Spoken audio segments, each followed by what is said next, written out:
If you're a business owner, then listen up. On January 1st, 2024, the government released a new form called the BOI Report that all business owners must fill out by the end of the year, and there are steep consequences if you don't. Hello, my name is Elon Juarez from J&R Marketing, and in this brief video, I will be explaining what the BOI Report is, who needs to do it, and how to do it. At the time of this recording, there are only a few months left to get it done, so it's important to do this now. First of all, what is the BOI Report? Well, the Beneficial Ownership Information Report is a new government requirement to get information about companies' beneficial owners. A beneficial owner is someone who directly or indirectly controls or owns at least 25% of the company or holds significant managerial authority and control. Businesses formed before January 1st, 2024 will have until January 1st, 2025 to file their initial reports, while companies created after January 1st, 2024 will have 30 days from their formation or registration to comply. The reason behind this form is to prevent criminals from hiding behind anonymous shell companies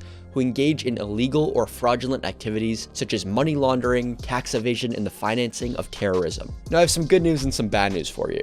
The bad news is that failure to complete this form before January 1st, 2025 will result in civil or criminal penalties. But the good news is that according to the FCEN, you have a 90-day grace period after the deadline is due where you may avoid being penalized if you file during this time. I wouldn't risk it though and just get it done now. Now let's get on to how you can actually file your BOI report. Okay, the first step is to head on over to fincen.gov/BOI. The link will be down in the description below. Once you're on this page, the first thing that we're going to do is file a report using the BOI e-filing system. Then hit the big blue button that says File a BOI Report. Now you have the option to file through a website or through PDF. We would recommend using the web version because it doesn't require you to download Adobe Reader if you don't have it already. So that's what we're going to do. Press agree. For this first page, you will click Initial Report if this is your first time filing, but you also have the options to update or correct your report if you've already submitted it. And you can click Newly Exempt Identity if you have already filed, but now your company's exempt from filing. But if this is your first time, then just click Initial Report. Now you have the option to receive a FinCEN ID, which is useful if you have multiple companies because it will save your information, but it is not necessary. If you happen to be a foreign pooled investment vehicle, then click off the next box. Now you're going to fill out your company's legal name and make sure to list any alternative names underneath if you have any. For box number 7, you select EIN if your company uses employer identification numbers, and select SSN/ITIN if your company uses social security numbers or individual taxpayer identification numbers. So I'm just going to put SSN for now. And you also have the option to click foreign if your company has a tax identification number issued by a foreign jurisdiction and does not have a US tax identification number. And then under this is where you actually put your tax identification number. And if you're a foreign company, you're just going to put your country/jurisdiction. And lastly, for this page, just fill out your company's address. And if you have multiple locations, just put your primary one. Hit next, and now we need to fill out the company applicant information. For box number 16, check this box if your company was created before January 1st, 2024. And if it was created on or after January 1st, 2024, then just leave it blank. For the company applicants, list the person or persons who are involved in the legal creation or registration of the company. Usually this is the owner or founder of the company, but it could also be a third-party service provider like a lawyer or accountant who registered on your behalf. If this is the case, put the person who physically filed the paperwork on behalf of the company. Fill out the fields below, including their name, date of birth, and address.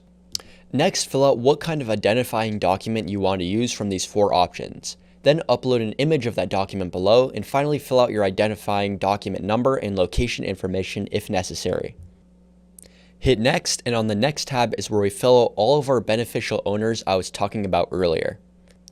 First, you need to check off box 35 if the beneficial owner is a minor and you want to fill in the parent or guardian information instead. You're going to skip box 36 if you did not opt in for a FinCEN ID on the first page, and check off box 37 if you know you're an exempt identity.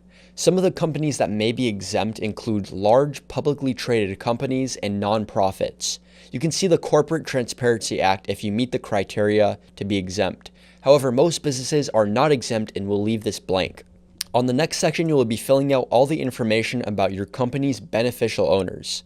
Just a reminder, a beneficial owner is someone who directly or indirectly controls or owns at least 25% of the company or holds significant managerial authority and control like a CEO. Here we're going to fill out their name, date of birth, address, and any identification documents.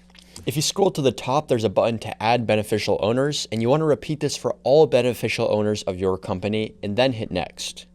Finally, fill out your email, name, and agree that all the information you provided is true, complete, and correct. Then once you hit the submit button, you are done. Congratulations, I know it was annoying, but now you won't be going to jail. Make sure to subscribe to our channel to see more videos like this.